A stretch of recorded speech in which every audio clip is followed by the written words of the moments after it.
चंद्रूप ने चाणक्य के समक्ष शीश नवाया, इसलिए घनानंद को सत्ता से उखाड़ पाया। सुपर मॉम ने किया गुरु का सम्मान, इसलिए बनाया एक नया पहचान। मिल्खा ने भी शीश नवाया था, इसलिए अधिकतर मैच जीत पाया था। नमस्कार, मैं Subodh Kumar Yadav, motivational speaker and life coach बोल रहा हूं। आप सबों का पुनः मेरे यूट्यूब चैनल में स्वागत है। दोस्तों, आज फिर उपस्थित है गीता के एक नए श्लोक को लेकर के, जहां पे अर्जुन भगवान श्री कृष्ण के समक्ष अपने आप को समर्पित कर रहे हैं और पूछ रहे हैं कि भगवान बताओ मैं क्या करूं। क्या कहते हैं, देखिए उस श्लोक को।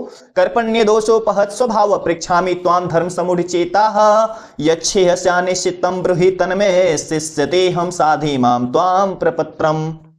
हे भगवान, मैं कृपण दुर्बलता के कारण अपना कर्तव्य भूल गया हूं, धैर्य खो चुका हूं। इस अवस्था में मैं आपके पास आया हूं। निश्चित रूप से जो मेरे लिए श्रेष्ठ करे आप मुझे बताएं। मैं आपकी शरण में आया, कृपया मुझे उपदेश दे प्रभु, कृपया मुझे उपदेश दे। अर्जुन भगवान श्री कृष्ण से कहते हैं कि हे भगवान, अब तक मुझे एक बात समझ में आई कि मुझे कोई बात समझ में नहीं है।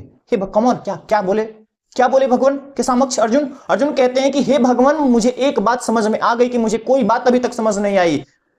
मैं आपके शरण में आया हूं। हे दीनबंधु दीनानाथ, अब आप ही का सहारा है। यह अर्जुन संशय के कारण दुर्बलता का मारा है। कृपया मुझे उपदेश दे प्रभु, कृपया करके मुझे बताएं कि मेरे लिए क्या श्रेष्ठकर है, मुझे क्या करना चाहिए। मैं आपके शरण में आया हूं, मैं आपको अपना गुरु स्वीकार करता हूं, इसलिए मुझे बताएं कि मेरे लिए क्या सही है, क्या गलत है। इसी का तो भगवान का इंतजार था।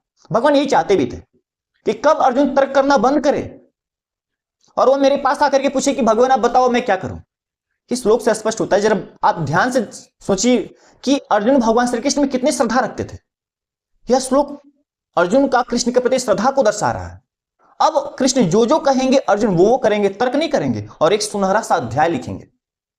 दोस्तों, मेंटर के सामने समर्पित करना पड़ता है, मेंटर के आगे झुकना पड़ता है। जो झुकता है वही सीखता है और जीवन के जंग में लंबे समय तक टिकता है। जो अकड़ता है वह टूटता है और जल्द ही मिट जाता है। झुकने वाला जिसके आगे झुकता है उसे बड़ा नाम कमा जाता है, बड़ा कर जाता है। दुनिया उसको याद रखती है जिसके आगे जो झुकता है। आप लोगों ने देखा होगा कि श्री राम, लक्ष्मण, मां सीता तथा हनुमान जी की जितनी तस्वीरें हैं उसमें हनुमान जी उनके चरणों के समक्ष हाथ जोड़े बैठे हुए हैं। यही वजह तो है कि बिन हनुमत दर्शन के प्रभु श्री राम के दर्शन का कोई लाभ नहीं होता। इसलिए झुकना जरूरी है, इसलिए समर्पण जरूरी है, ताकि हम अपने लक्ष्य तक पहुंच पाएं और अपने कर्म को उत्साहपूर्वक कर पाएं। झुकने से फायदे ये होते हैं कि हम कुछ बड़ा कर जाते हैं, बिना प्रेशर के, बिना दबाव के अपने कर्म को करते हैं, क्योंकि इस बात का कोई फिक्र नहीं होता है क्योंकि करता हम हैं, लेकिन किसी और के कहने से कर रहे हैं। हमारा गुरु हमारा मार्गदर्शन करता है, इसलिए झुकना जरूरी है। जो झुकता है वही बड़ा करता है और बहुत बड़ा नाम कमा जाता है। धन्यवाद। जय श्री कृष्ण दोस्तों।